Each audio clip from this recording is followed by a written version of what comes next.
Hello there. Welcome to another video. In this video, I'm going to be talking about a topic that is super important to me as it provides the foundation for basically all of my beliefs. And this is about the concept of truth.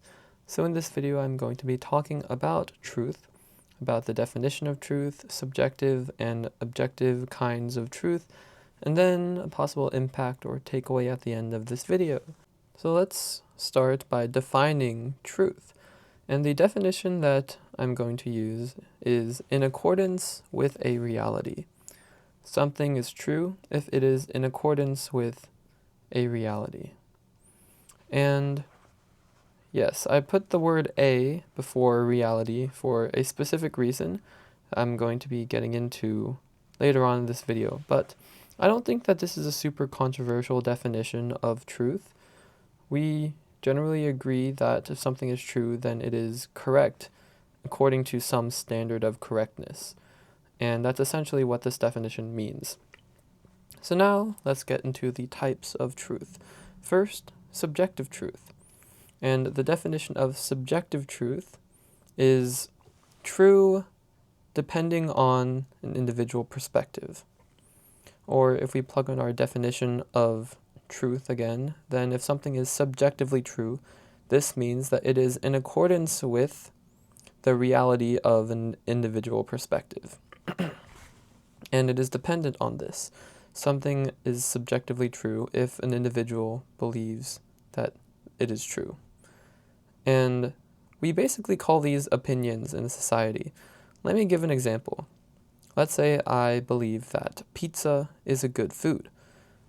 Now, if I say pizza is good, then that would be a subjective truth because it is in accordance with my belief that pizza is good.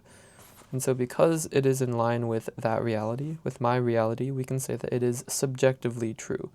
And that's basically what opinions are. But that's the boring part of this video. Let's talk about the fun stuff that everyone loves to argue about, which is objective truths. And the definition of objective truth is true regardless of individual perspective. And if we plug in our definition of truth again, then this means that something is true if it is, or something is objectively true if it is in accordance with a reality that does not depend on individual perspective, or if it is in accordance with a reality outside of individual perspective. And I think there are two kinds of objective truths. The first one I call truly objective truth. And truly objective truth depends on there being a reality that exists outside of independent individual perspectives, outside of human beings, basically. So if something is truly objective, then this means that it is in accordance with the reality, the true nature of whatever it is that we as human beings live in. And this type of truth, I think, is impossible to actually know. For one simple reason, and that is that I don't think it's really possible to know what the true state or nature of reality is. Now, why do I think that we can't know what the true nature of reality is? Well, for the simple reason that I can't conceive of any way in which we would know that. Like, how would I know? I'm going to use this chair example that I love using. How would I know that in reality I am sitting on a chair? Well, I don't think there's any way for me to actually verify that because of all the possibilities that the government could be using 1 trillion drones to simulate this chair underneath me, that we could be living in a simulation where this chair is actually just a bunch of complicated ones and zeros, and so am I, and so I'm not actually sitting on a chair, but I'm existing inside of a simulation. Or even that I'm simply a brain in a vat that's being prodded to experience sitting on a chair. I can't really verify whether any of those possibilities are true, and I can't think of any way in which I would be able to do that.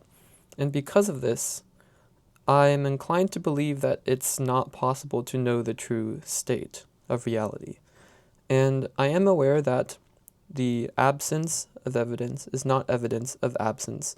So just because I can't think of any way to know the true state of reality, that doesn't mean that there isn't an objective reality. And in fact, I am inclined to believe that there is an objective reality. But again, we can't know this for sure. We can only believe that it's true, or we can only think it's likely that there is or there isn't.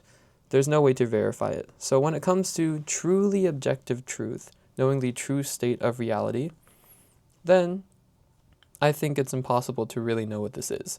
So I don't really think that this conversation about truly objective truth is that relevant in everyday discussion when we're normally talking about whether things are objectively true or not. Rather, I think those discussions have more to do with the second type of objective truth, which I call subjectively objective truth. It's a very interesting name, and I like calling it that because it seems a bit trippy at first.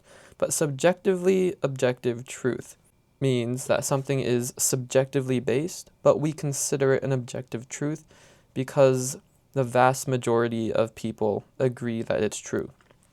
So, with our definition of truth in accordance with a reality, what is the reality that we are trying to be in accordance with? Well, if something is subjectively objectively true, then this means that it is in accordance with the reality that most people agree on. And this does imply that if a certain amount of people, if almost everybody in the world would agree on any subjective truth, then we would consider that an objective truth. And why do I put this in the category of objective truths rather than just calling it subjective truths? Well, because we can actually consider these to be objective. We can say that some people are wrong by measuring them against the standard of the people who actually agree on a certain fact. For example, I'm going to bring up flat earthers. Most people in the world would agree that the earth is round and not flat.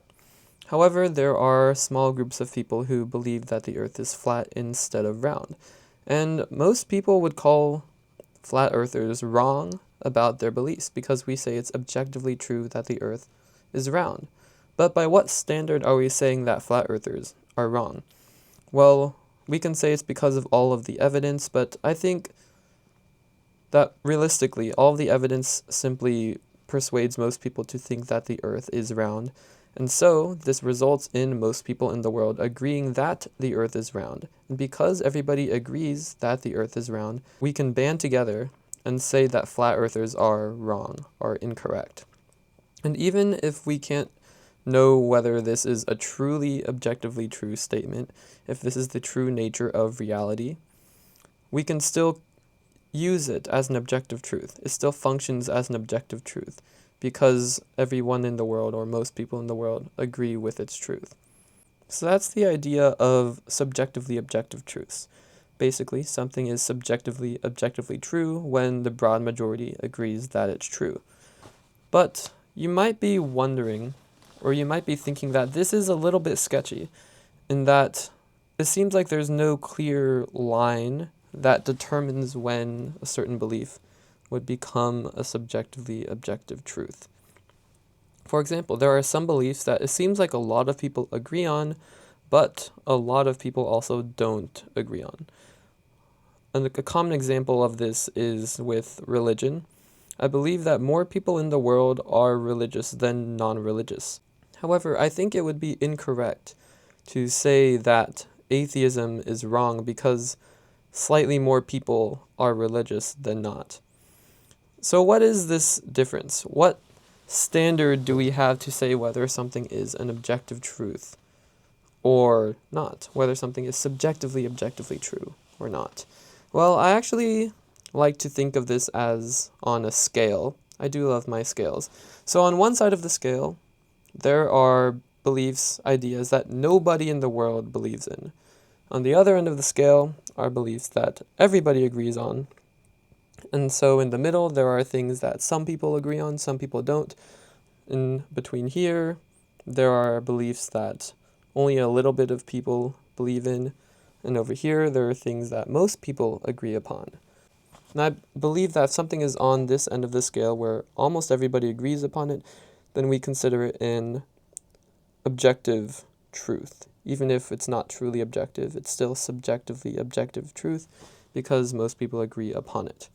And this still doesn't answer the question of where is that clear line? Like, which extra person who believes in this will contribute to making it considered an objective truth? Well, I don't think there is a clear answer.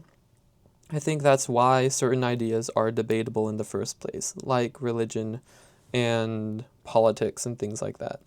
Let me give some more specific examples for things that would be in each part of the scale. Well, on the end of the scale, where no one thinks these are true, or at least not a lot of people think that these are true, maybe a proposition would be something like unicorns are real. There are probably some people who think that unicorns are real, like small children or people who have very mystical imaginations and believe that unicorns are real somehow. But I think it's safe to say that the vast majority of people do not think that unicorns are real. And because this is the case, we would be able to say that the people who do believe that unicorns are real would be mistaken, that it's objectively true that unicorns are not real. Things in the middle of the scale would be things like politics and religion, or even certain subjective truths like cereal should go into the bowl before the milk, or that it's okay to re-gift certain gifts that you receive and then give those to other people, and maybe even ideas such as policy, like tariffs are good economic policy, we should pass this certain plan, this is a better way to accomplish this goal, where there's no clear answer. Even if a lot of people think that it is the clear correct answer, and there are a lot of people who don't think that's the clear answer, then that lands in the middle of the scale. Basically, any debatable topic where there are people who believe in both sides and a reasonable amount of people who do, that would be near the middle of the scale. So it's unclear whether or not those are objective truths. And then examples of things that are on the far end side of the scale, where most people agree that these are true. Well, an example of some of these things would be statements like, the sky is blue, or the earth is round, or murdering people in cold blood is bad, or being nice to people is good. We consider these to be objective truths, even though I think we have no way to know whether these are truly objective, whether these are in accordance with the true state of reality. They function as objective truths because most people in society agree that they are true, even though I think there's no way to really verify whether or not the earth is round. Like, all the evidence convinces us that that is the case, but I don't think there's a way to verify that really. Same with me sitting on a chair, same with me wearing a jacket right now, same with me looking at a camera right now. But if everybody agrees that there is a camera in front of me, that the earth is round, that I am sitting on a chair, then this would function as an objective truth, because it is a subjectively objective truth. Subjective views that most people agree on, those function as objective truths. And then there are the moral examples that I named, like murdering people is bad. Moral realism is a whole other discussion that I'm not going to get into in this video, but as long as most people agree that murdering people is bad, that stealing is bad, that being nice to people is good, then we can use these functionally as objective truths. And we can say people who do commit murder have committed a morally wrong act, that they were being bad, that people who insult each other are not doing very nice things, that they're not acting in morally correct ways. Anything that people agree upon broadly can be used as a functionally objective truth. Even though we have no way of knowing whether they are truly objective, at the very least they are subjectively objective. Now, that was a lot of uses of the word objective, but that basically summarizes my views on truth and what we consider to be objective truths. Even though we have no way to know the true state of reality, we can't know truly objective truths, we can still believe in things that we would regard as objectively true, because they are subjectively objective. Subjective statements that are widely agreed upon are objective truths. Because regardless of the individual perspective, We can say that people are wrong or that people are correct if they agree with the majority or if they disagree with the majority. And, again, it is still unclear the exact cutoff line for when something goes from a debatable topic to something that we would agree is an objective truth. An example of where this actually happened in the past is probably with slavery. One of the biggest moral turnarounds of the current age was that we used to think that slavery was completely socially acceptable. This used to be regarded as an objectively, acceptable thing, owning people as property. And then it became more of a debatable topic very recently, where, well, I'm American, so I only know the more detailed history about American slavery and the Civil War and all that, but it definitely became a very debatable topic then. And then, nowadays, everyone agrees that slavery is bad, or at least most people do. Of course, there are some nations that still allow slavery and that do condone slavery, but most people in the world, even around the world, would agree that slavery should not be regarded as morally acceptable. And so we consider that an objective truth. Even if we don't know that it's truly objectively true, even if we don't know whether in the true nature of reality there is some objective moral law that says we should not own other people, we can still use it as a functionally objective truth because most of us agree that this is the case. So, what's the takeaway from this? Well, I have a very specific ask of anybody who is watching this, because I do have this idea of objective truths being on this scale, and I think that most of our beliefs land about in the middle of the scale, where a lot of the ideas that we hold and that we think are true are extremely debatable. And if something is debatable, it's probably debatable for a reason. And if something is debatable, then we know that there are people who agree and that people who disagree, that people who disagree with our beliefs are going to firmly believe in what they believe, even if we don't agree on that.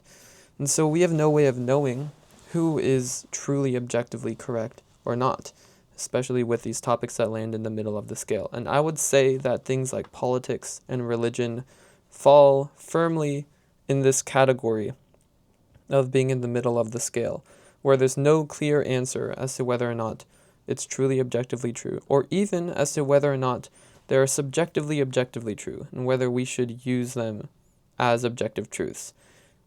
Because this is unclear, I think that we should try to embrace a form of intellectual humility. And I don't say this as somebody who's claiming to be super intellectually humble myself. I know I hold many beliefs about things that people definitely disagree with, like my ideas about free will, my ideas about agnosticism and Christianity and atheism and truth. All of this, I know people are going to disagree with me. I don't think that my beliefs should be regarded as objectively true, because I don't think there's any way to verify them. And I do think it's completely okay to believe in things while simultaneously acknowledging that our beliefs could be wrong. And it is this kind of idea that I regard as intellectual humility. The idea that even though we believe certain things are correct, we should acknowledge that there's always the possibility that we could be incorrect. So we should be open to what other people have to say. We should be open to hearing out other people's arguments and to even having our mind changed. That's what's happened to me with many, many topics, such as the topic of free will and a lot of religious ideas as well. It's only because I realized that there's always the possibility that I could be wrong about any one of my beliefs, because it's impossible to know what's truly objectively true, that I was able to do this, to have my mind changed. And I don't want to sound like a super narcissistic person who's like, oh, I'm so open-minded, so self-aware, oh my gosh, I love having my mind changed and I listen to everybody so intensely, because I honestly don't sometimes. I do disagree with people on a lot of things, and I do, of course, try to defend my beliefs, but it's something I have to remind myself of, that everything I believe in that is debatable falls in the middle of the scale. And like, I can't know whether or not it's true in the truly objective sense or even in the subjectively objective sense. Well, actually, I know they're not subjectively objectively true because most people don't agree. And if I believe in something that I know most people don't agree with, then that's even more reason to think that I should be open-minded and listen to other people. But at the very least, we should acknowledge that all of our beliefs, we cannot verify whether they're truly objectively true or not. So at the very least, this idea should encourage us to be more open to other people's ideas, to not be so stubborn with what we believe. I think this is such an important message to get across because it's a huge pet peeve of mine, mainly for myself. I do get annoyed at myself a lot when I realize, looking back on a discussion, that I wasn't actually listening to somebody, or that I was too stuck in my own head and I agreed too much with myself. So that's basically the end of the video. That's all I wanted to share, just my ideas of truth, why this leads to the idea that being open-minded is a good thing, that we should try to be intellectually humble, that we can't really know anything for sure, but we can still treat things as objectively true. I hope you enjoyed. If you have any questions, feel free to let me know in the comments or contact me directly if you know who I am, which you might, and you probably do if you're watching this video. But yeah, I hope you enjoyed.